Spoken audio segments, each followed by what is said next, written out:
All right. Well, hello, everyone, and welcome back to another exciting conversation. My guest today is Chuky Ofoegbu of Sojourning Scholar. Chuky, thank you so much for coming on. Oh, absolutely, Andrew. Thanks for inviting me. I'm fired up and ready to be of value on your podcast. Thank you so much. And I'd love if you could just introduce yourself and your company and kind of what your specialty is. Yeah, sure. So I'm from Sojourning Scholar, the Sojourning Scholar platform, which has been in existence now for about 4.5 years plus. So my background in creating Sojourning Scholar comes from me being an international student in the US. About a decade ago, 14 years ago, if I have to be exact, over a decade ago, I came to the US as an international student to study for my undergraduate, and thereafter I proceeded to pursue my graduate studies. And after going through the long journey of an international student, I realized there's got to be a lot of people out there who have, experienced some kind of struggles or are going through some struggles or will be going through some struggles. And I look back to my personal journey and I wished I had someone in my position in the future who could like talk to me and say, you know what, you're going to go through this. Here's how you can navigate that. And so I wanted to give back to the community, and that's how Sojourning Scholar was birthed. That's great, and it's really great to have someone with an expertise in working with international students. Because I would say Absolutely. most of my students tend to be applying to U.S. programs from within the U.S.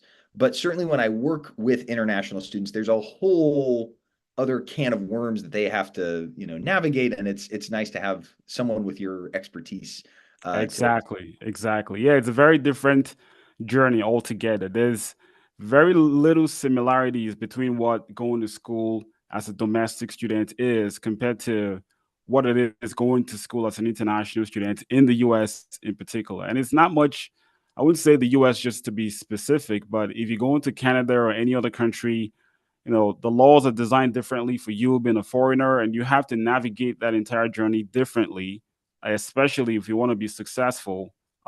Different set of challenges, and that's why the typical advice you would get from someone who's a domestic student or someone who guides domestic students is not really going to lead you to success compared to someone who has been there, done that, who's an international student.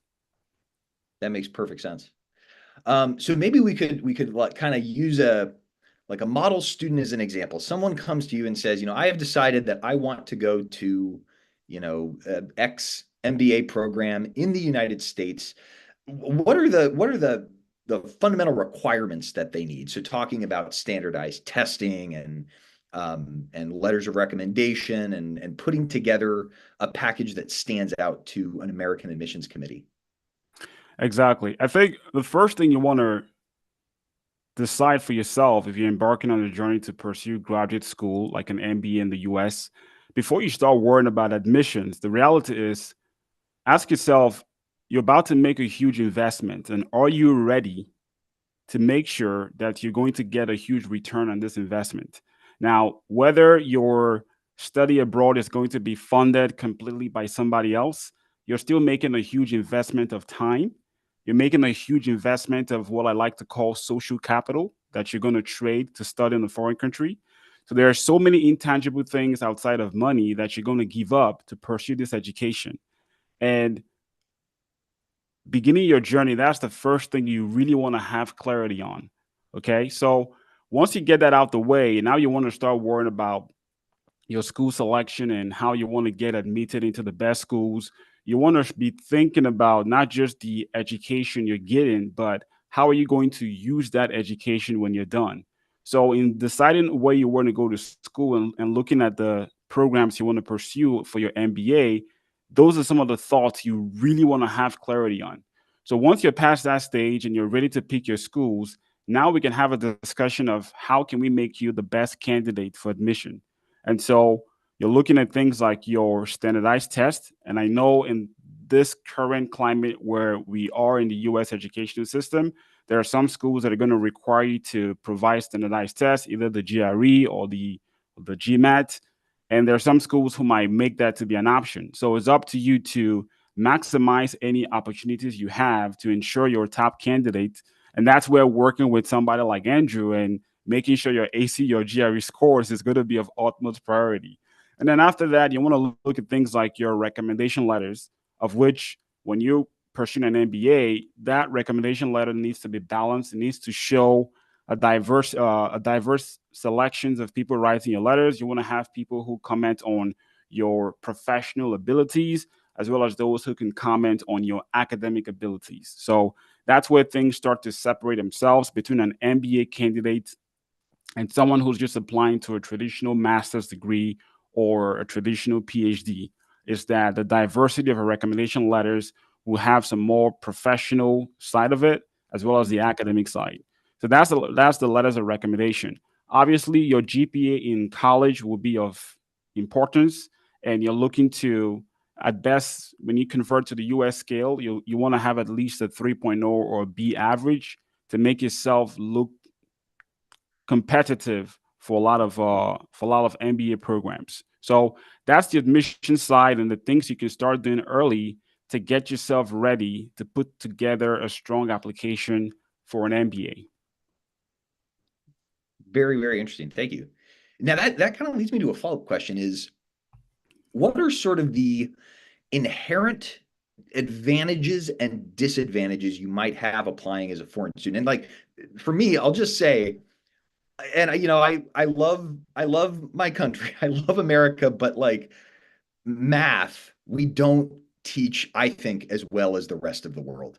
And I am always very surprised when I meet students from abroad and how just like good they are at math from the jump. So do international students just on their own have an advantage in some ways when applying, and then do they have some disadvantages? Are they viewed, I don't know, and this is like prejudging them, but are they viewed like more positively or more negatively in certain ways by admissions committees? Yeah, to really answer that question, it's a lot of it's very nuanced, right? Because you might have a population of international students from a given country that are pursuing an MBA because they want to. Let's say you have someone from who has an engineering background, Hmm. and those are the kind of people who they aspire to pursue an MBA because of their chances of success. So someone who has an engineering background is going to be very analytical, and so they will be a great candidate for an MBA because they already have that mindset that might be different from someone who is of the liberal arts who never had any background in math or anything analytical. So that's where you might sort of have a form of advantage there as an international student coming in. And it also speaks to certain countries, right? There are just some countries out there that across the board, when it comes to things like math, they're really good because at the high school level or the secondary education level, the level of math is almost as competitive as someone who's pursuing a 2-year program in engineering, or someone who's a junior or senior, or a junior or sophomore in a science background. So those kind of people, if they choose to pursue an MBA, they're obviously going to have a huge advantage um, on that front. But you also have to look at the disadvantages, and that's where, to me, I think international students have a significant disadvantage compared to the American population pursuing an MBA, and that just has to do with the communication, both the how good people are at speaking English. So if you're talking to someone from China, where English is not an official language, if they're coming to the US in an MBA classroom, they're going to be at a disadvantage. They're also going to be at a disadvantage when it comes to what I like to call the social dynamic of an American classroom that is different from in many other cultures. So one thing I have noticed amongst the international student community is that in a place like the MBA, where in an MBA classroom, your success will really depend on, how good can you network with your classmates and how good can you network with your professors. You need to be freewheeling, able to speak your mind and be the first to talk. A lot of people who are from foreign countries, they're not raised to be, like confidence in speaking up for themselves and confidence in wanting their voices to be heard, which just comes very natural for the typical American, right? So there are some of those social nuances that I find very, very, like they have very much desired in an MBA environment, a lot differently from an undergraduate environment, right? And so those are places where you might have some shortcomings. The culture shock you're going to be dealing with in an American classroom would also be a factor that would put you at a disadvantage. So if there are two big advantages, or one big advantage and one big disadvantage, I would say a lot of people who decide to come to the US from the international student population, they tend to be well versed in STEM. That's just what the numbers show. Okay, these are people who already have an undergraduate background in science, technology, engineering, or math. Or if they don't have that undergraduate background, they're coming to the US to pursue a STEM degree. So by looking at the sample population, you're not looking at a collective population of everyone outside of the US. You're looking at a sample of people who are specialized in STEM who want to come to the US. And then on disadvantage, you're looking at those social nuances that Americans would always have a leg up compared to an international person. I mean, you see the same thing in the workplace, right? In the workplace, you have those people who are like go-getters, well-spoken, always wanting to be the first to communicate. And those are the crop of people that go towards an MBA where they will always dominate and be known in the classroom. Hmm. That's a very, very interesting distinction. I mean, as an American, I hadn't even considered, what a barrier it is to try to adjust to American Yeah. culture. It's like the fish swimming in water doesn't Hmm. recognize, right? It's interesting. As you were talking about that, I was thinking back to my undergrad experience. I had a good friend who was Iraqi, and he had, by the age of 19, he had basically completed, I think, like the first year of medical school, because that's just Wow. how it works there, right? Hmm. They really front load all the STEM and the math, and he was on this particular track, and had like some med school level classes, and then he transferred to the United States and went to Mm. undergrad. But he had a lot of like social and cultural issues adapting. Yep. Very, very interesting that you brought that up. Yeah, but I think it's a great question. No one has ever asked me that question within the confines of an MBA school, which is very different from a traditional PhD and a master's. And that is the fact that in an MBA, you're taking on this role to eventually be a leader. At least that's the way it's seen within the confines of the US. People who pursue MBAs are getting ready to go along a professional track where they're going to be decision makers and Mm. leaders of companies and groups, organizations, whatever. It's not the same with a PhD or a typical master's. A typical PhD is going down the line of wanting to be great at research, and Mhm. it's a degree that's designed to grow your abilities to become a long-term academic professional, teaching in universities, whether you pursue postdoc after that or you become a professor. And those people in those environments, if you have those skills where you're just a natural introvert, Mhm. it's not going to be much of a disadvantage to you because the nature of your work will be heavily just based on you and your individual contributions. It's not so much as leading a group of people. And so when international students find themselves in that MBA environment, it's very difficult to show your peers your abilities because you not only need to overcome the communication barrier you have, but you also need to overcome this cultural barrier where speaking for yourself and being the first to talk and just being openly expressive usually is not how people in your country interact and communicate. So that could be a huge limitation. And that's why people look at international students and they say, oh, he's not smart when he talks, so he doesn't communicate easily, or he doesn't show how intelligent he is. Well, it's difficult because this person needs to learn, or he or she needs to learn how to speak the language, try to sound like an American so they can understand what he's saying. And then on top of that, they also need to project and show those leadership abilities and show those things that are appreciated in an classroom. So very unique environment when you choose to pursue an MBA in the US as an international student. That's great. That's all very, very helpful information. Um, so switching gears a little bit, let's talk about money, Yeah. right? Like getting a US MBA is, well, I'm not going to say it's a license to print money, but the earning potential from a top tier MBA program in the US is pretty darn good. And as a result, it's more expensive. So, Mm-hmm. how do you work with students to maximize financial aid and scholarships and to make it logistically possible to do this? Sure. So first things first, I'll be very honest with you and to tell you that if you're pursuing an MBA, so let me just speak into those group of people who are watching this and want to pursue an MBA. From a financial standpoint, it's difficult as an international student to get funding. And for the exact reason you just said, which is a lot of people who pursue MBAs are looking at getting a return on the investment. And the schools that offer MBAs are also looking to make money from this group of people who want to make a lot of money when they get this degree. Okay. So the trajectory of someone who wants to pursue international study in the US and go through an MBA, the funding opportunities, while they're a lot less for an international student, they're even far less for someone who wants to pursue an MBA because it's a professional degree.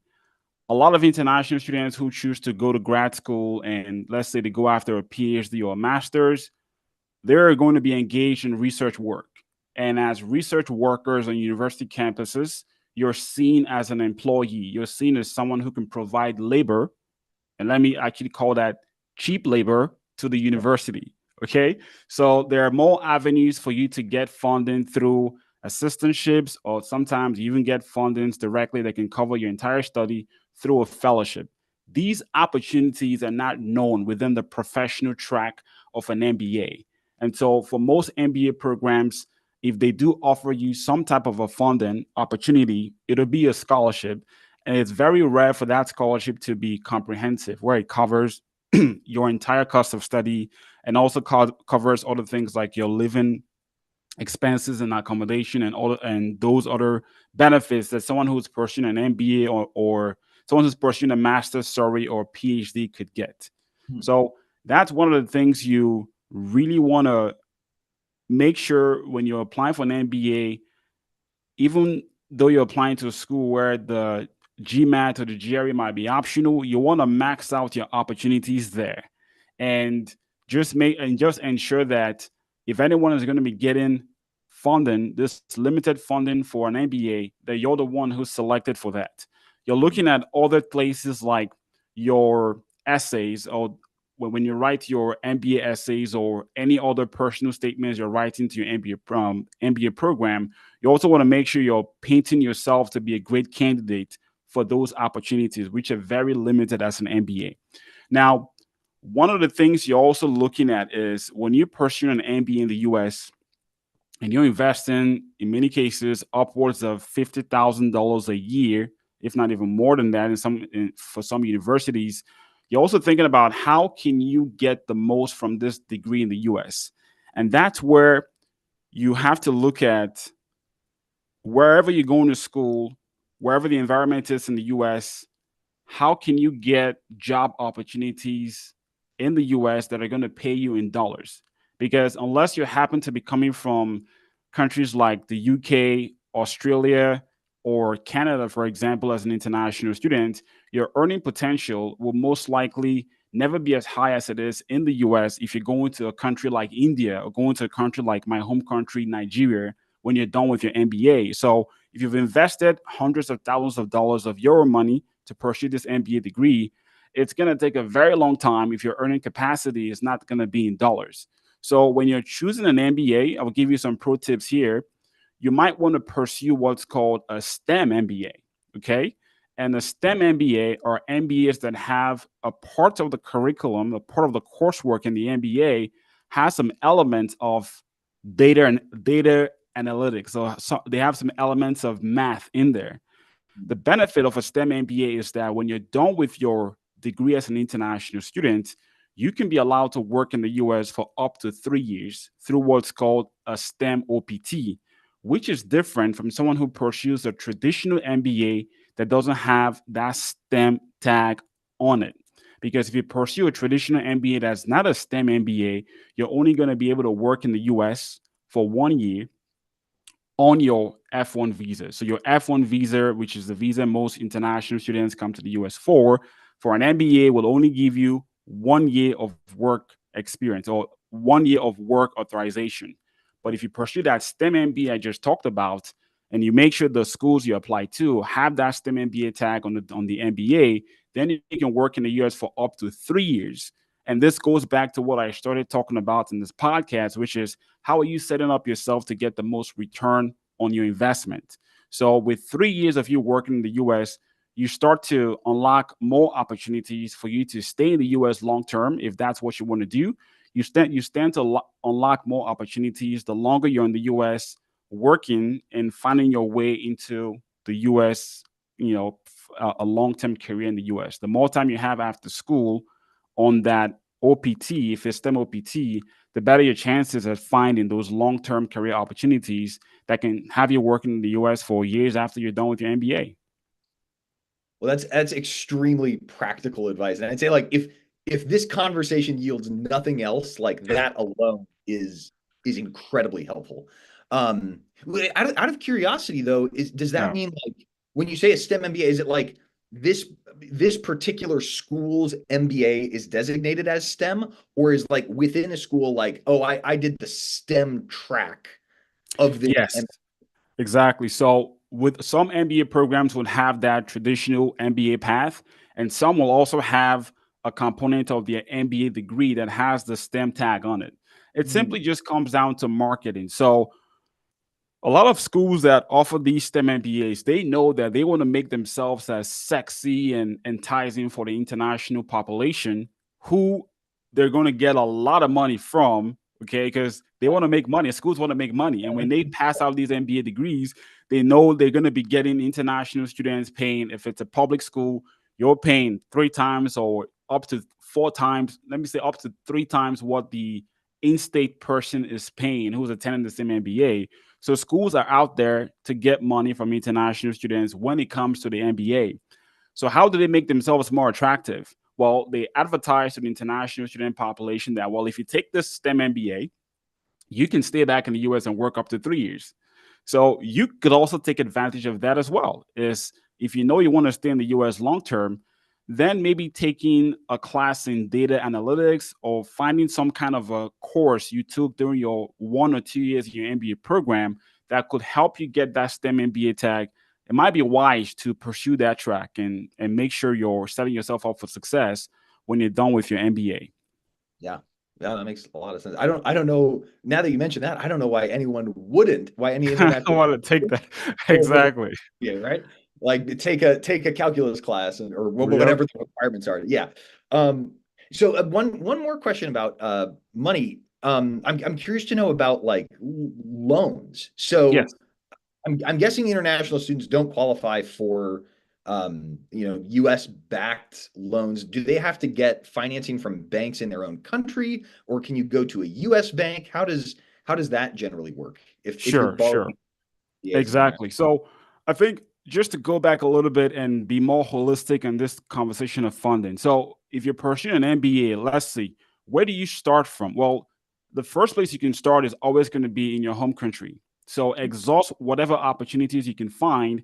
Maybe you're working as a company, you're working for a company in your home country, and your company could offer to pay some part of your professional education if you choose to pursue an MBA. So that's one source. Another source could also be from your home country's government. It's very rare for MBAs, but they're out there. You could find those opportunities as well, those scholarships that could help fund your study abroad education. For those who are not fortunate, or if those opportunities don't even exist at all, and you don't want to waste your time looking at those opportunities, then that's where you want to target schools in the US, making sure that you're looking at the availability of funding that's provided in particular to international MBAs. And that's where you want to look for scholarships and those kind of funding sources, provided by U.S. universities. Once you're done exhausting that, before we talk about loans, there's the first thing I like to educate people on is let's get you as much free money as we can. So once you've exhausted all your scholarship, opportunities, whether that's from your home country or from the schools you're attending, we can also start looking at external scholarships in the US. That's also another hidden gem of a place where you can find scholarships. It's scholarships not coming from your university, but the scholarships provided by organizations in the US that could offer scholarships to people in the US who are international students.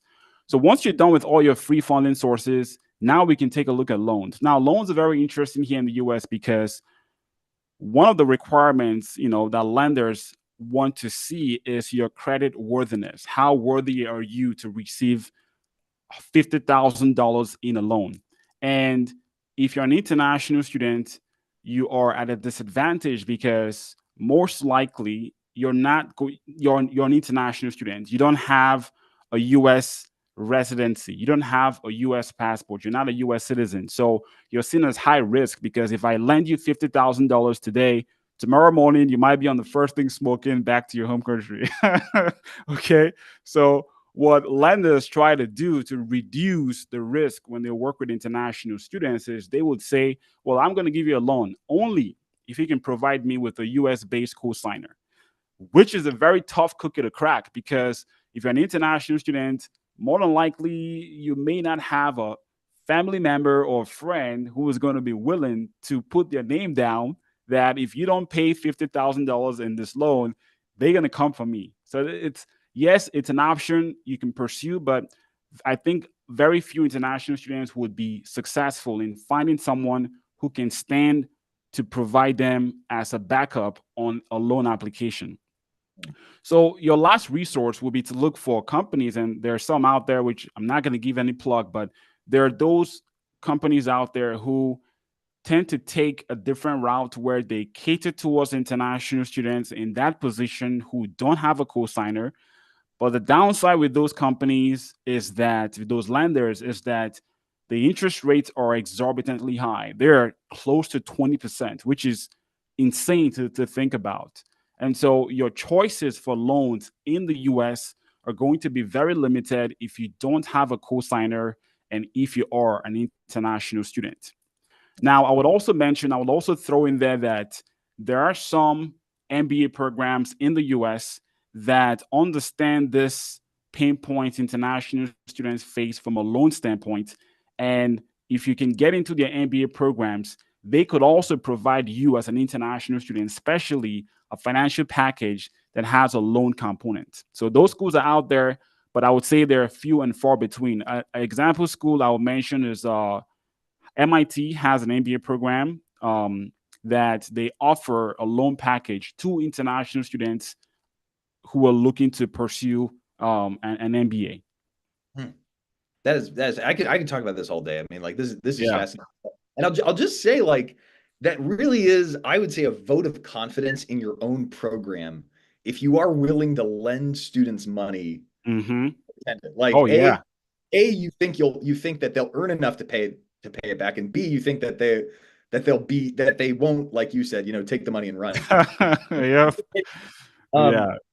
That's fascinating. And one small little, like, piece of trivia. I remember this from college. There is this one country, and I can't remember what it is. I know that they have a sultan. So I think it's Bhutan or Brunei. Okay. And the sultan, it might just be for undergrad, but the sultan has declared that he will pay the education expenses for you as a citizen of this country anywhere in the world. Yeah. Uh, so whichever country that is, I mean, I'm like, you're lucky enough to live there, but Yeah. it's like most people don't have that option of a benevolent sultan or something like that. Right. Exactly. A lot of countries in the UAE are like that. Hmm.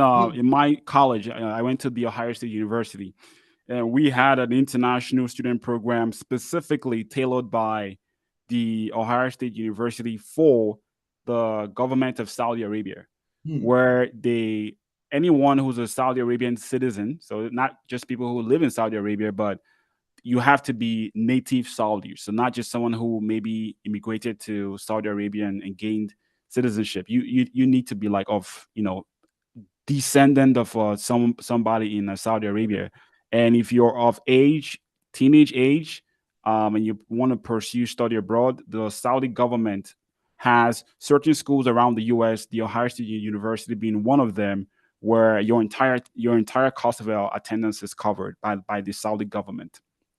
Oh, good deal if you can get Yep. it. Great. Well, let's talk a little more logistics because you mentioned work Oh authorization yeah. and visas, and certainly we won't drift too far into politics, but things are about to change in the United States. Yeah. Um, what general advice do you give to students for navigating the legal requirements of residency and Yeah. work authorization? How do you deal with those? Yes, yes. So it's a good question, and it's a very timely question. Seeing what just happened recently in the U.S. presidential election, and it's one that every international student will have to wrestle. Every 4 years, these cycles happen where you're always going to be in constant stress of, okay, how is this new president and how is this new government going to affect my stay in the U.S. as an international student, and how is that going to affect the opportunities that I'm going to get? And so, if you're someone who's looking to study in the US right now, or those who are already in the US, it just comes with the territory. I would say it's not it's not the happiest of times when you have presidential elections, because for many international students, you attend the US with this idea that there's one party that is more favorable towards international students and immigration than the other party. Yep. So, but one thing I can tell you from my decade plus experience as an international student is that for the most part, international students, you're in a protected class because you're coming into this country. In many ways, you're providing tons of value to the US government, both with your money and both with your intellect and both with your culture. So you're not the target of any anti-immigration policies. And that is one thing that I can confidently tell you is never going to change. It doesn't matter who becomes a president. There's never going to be any crackdown that, oh, we need to shut off X number of international student visas coming to the US. That is never going to be the thing. There are some byproducts of immigration policies that could affect international students. And that's where we get to things that happen after you've obtained your degree. And in particular, I'm speaking about the work authorization, because that's where your stay in the US starts to, for lack of a better term, I would say it starts to affect people in the political climate, one wing of the political environment in the US, that think you're taking jobs from Americans. And so if I look at the work authorization as extended to international students, this ability for you to work for up to 3 years after you're done with your degree, if you happen to have a STEM degree, some people in US politics they think it's unfair for international students to work for that long, um, as people who are still on an F1 visa, which is a quote unquote a temporary visa, and it's not a work visa. So you would always have that dialogue where there's one side of the immigration system that says, well, international students shouldn't be working for that long. And then you have others who are for international students working for that long. So those are certain things that you would have to keep in mind. One of the difficulties of being an international student in the US and wanting to transition long term is that there is no direct pathway from an international student status directly to becoming a green card or permanent resident status. And the US system does not make it easy. So it's one thing to not have a direct pathway, but it's also another thing that there's just more roadblocks in the way to make that transition easy for you. But when you compare studying in the US to Canada or Australia, many of those countries have if they don't have a direct pathway to becoming a resident, they at least make that transition somewhat easier for international students. So that aspect of your transition from a U.S. international student to becoming a U.S. permanent resident holder, yes, that aspect could be jeopardized depending on who is in power.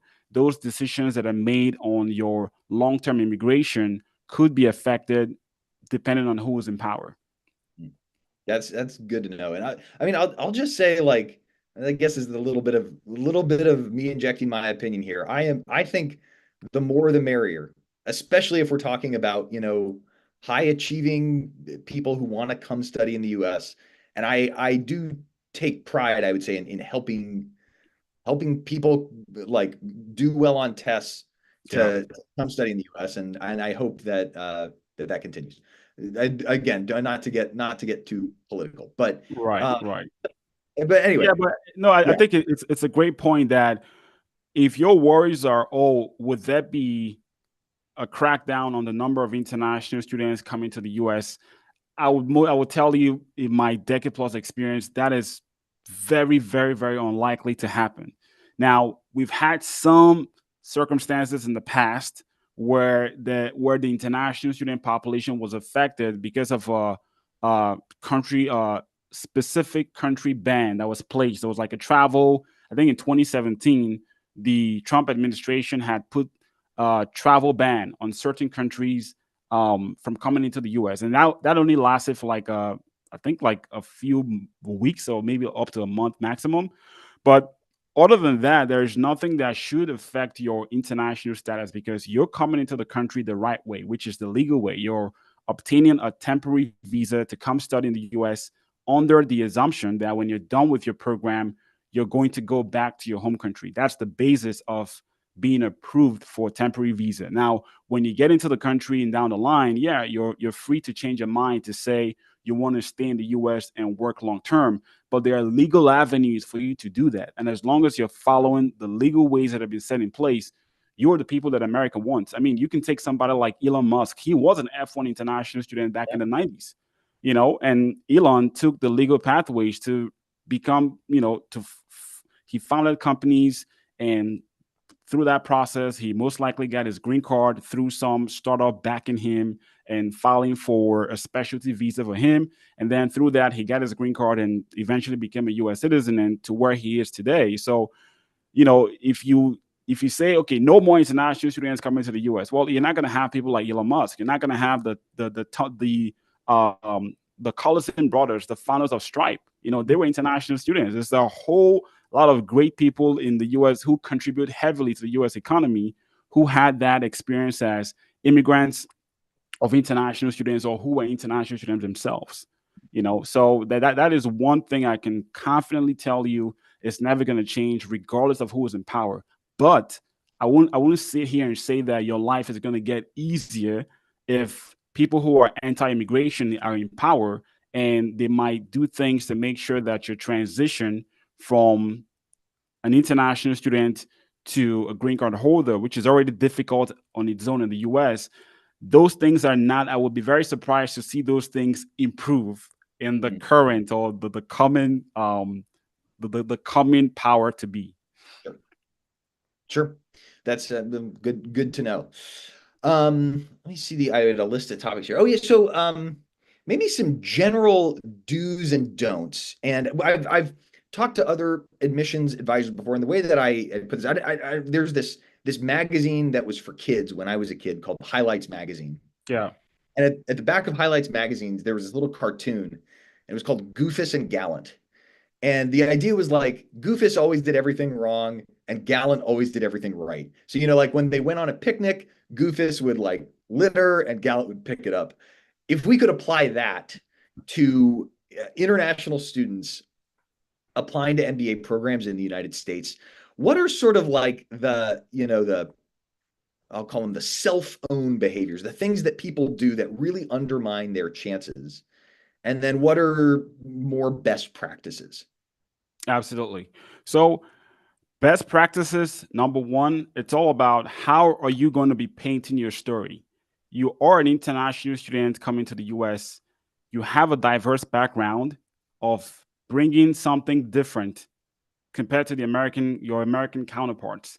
And so it goes back to how you're painting that picture to the admissions committee, to the selection committee, really, really, like standing on your diversity of thought. Because if you're an international student and you're coming to an MBA program, you bring that knowledge, the professional knowledge of how things are done in your home country. You understand the dynamic of how businesses could be run from an international perspective. So that international perspective you have is a great asset that you can stand on to make yourself a great candidate when you're applying to an MBA program. And being expressive and painting a great story through your essays that's the one thing you really want to make sure you're doing. And on the flip side, when it comes to a place a lot of people hurt themselves, one of those places could be standardized tests. And I'm not just saying that because I'm on Andrew's podcast and he's a GRE tutor, but it's the exact same story I tell my clients I work with all the time, which is I know we live in a climate, I know we live in an environment where tests is optional, but how can you separate yourself academically from an American when I'm, let's just say, take me to be an MBA admissions committee member. And I know this guy, he's applying to me because he came from, let's just say, University of Texas. And you are coming from some school, it might be a great school, wherever you're coming from a different country, but I just don't know the quality of education where you went to. I can lean on this degree from the guy from University of Texas. And yes, even though the guy from University of Texas decides that he doesn't want to take a test, he doesn't want to take the GRE or the GMAT, I know he probably had a great education because I know the school. I'm familiar with the school. I'm biased to the school. But you who's an international, if you're coming into an MBA, like your application is on the table and you didn't take any standardized tests, you didn't take anything that could separate you to make them know that you had a great education and you can stand on your own in this program and you can do well, you're really selling yourself short. So in this climate, the one place I will tell you for sure to not make the mistake is to make sure that you're painting the best picture by taking those standardized tests and telling a great story in your essays. That's great. And I'll say, like, I said it before, with the international students that I work with, I find on the math front, they are not usually very challenged. And I see anecdotally, I see this when I post my videos doing Mm. problems. A lot of the comments I get would be like, like in Nigeria, this is third grade math. Like that, right? So for any international students who are fretting the at least the math portion of the standardized tests, I wouldn't be too worried. Hmm. Um, I'll pivot again a little bit here Yeah. to AI. And I have this sort of as a general talking point, and no conversation at all in the world today is complete unless someone says something interesting about AI. Do Right. you see AI affecting the application process itself, or what MBA programs are looking for, like what skills they want to see students have? Yeah. So that is obviously going to be an evolving topic. The US education system, and I believe most education systems are probably similar, but the current sentiment within the US education system around AI, they haven't embraced AI, and they're probably going to be some of the last people to fully embrace AI because what it does, it sort of competes with the idea of education that's provided by the US universities. And the fact that people believe that with AI, you don't have to, who needs professors when I have ChatGPT? So universities are, they're going to be the last, the education system is going to be the last wide, like happy to accept AI. And one thing I believe a lot of selection committee members are starting to take note of today is when students are writing admissions essays and when students are trying to paint a picture of themselves, they understand that a lot of people are taking advantage of AI in how they craft their essays and craft parts of the application. And so where schools can start being more selective now is to make sure that they're accepting people who are truly putting, who are genuine in the applications, who are telling an authentic story and not just copying something they've got somewhere, or even worse, just relying strictly on AI. So that is a really fine way you have to balance your use of AI in your application packages. If you're going to craft an essay with ChatGPT, or you want to craft an essay with any AI tools out there, you want to use it not to replace you, but use it to help maybe polish your language, but not tell your story in a different voice. Sure. So that's like, I know AI is a hot topic right now, and it's heavily being abused, especially when it comes to admissions. But you want to walk a really fine line in how you're leveraging AI as you're putting together your admissions applications for an MBA and things like that. Mm. Very, very interesting. And I'll just add from the standardized test kind of side of things. Until recently, the essay on the GRE was kind of seen as this like, you do it because they want to see how you write. From what I've heard, it's becoming a little more important now because now they know everyone has access to ChatGPT, Exactly. and it's a controlled sample of how you write. So on my end, I may have to start sort of maybe sprucing up my essay instruction. I have sort of like Yeah. a template that I give people, but might Hmm. be good to get people writing better essays. Well, great. Maybe you can give us, and by the way, of course, I'll put Chuky's information in the comments. Can you share with us, Chuky, where people can find you online, and even the specific products that you offer? Absolutely, absolutely. Yeah. Once again, thanks a lot for having me here. The topic of study abroad is something I can talk just so much about. We might have to come back for a part two. But yeah, this has been so good. To get a lot from me, you can head over to sojourningscholar.com. I'm also on YouTube as well at Sojourning Scholar. And I have a gift for those who are watching this podcast. You want to learn about the entire journey, just knowing the different phases you're going to go through wanting to study abroad. You can get my roadmap, my international students roadmap at sojourningscholar.com/gift. If Andrew will be kind enough to put that in the description section. But there you can learn a lot about what we offer, and you can be part of our email list, and you will learn more about what we do. Outside of just talking about admission stuff, we recently launched a funding course for international students.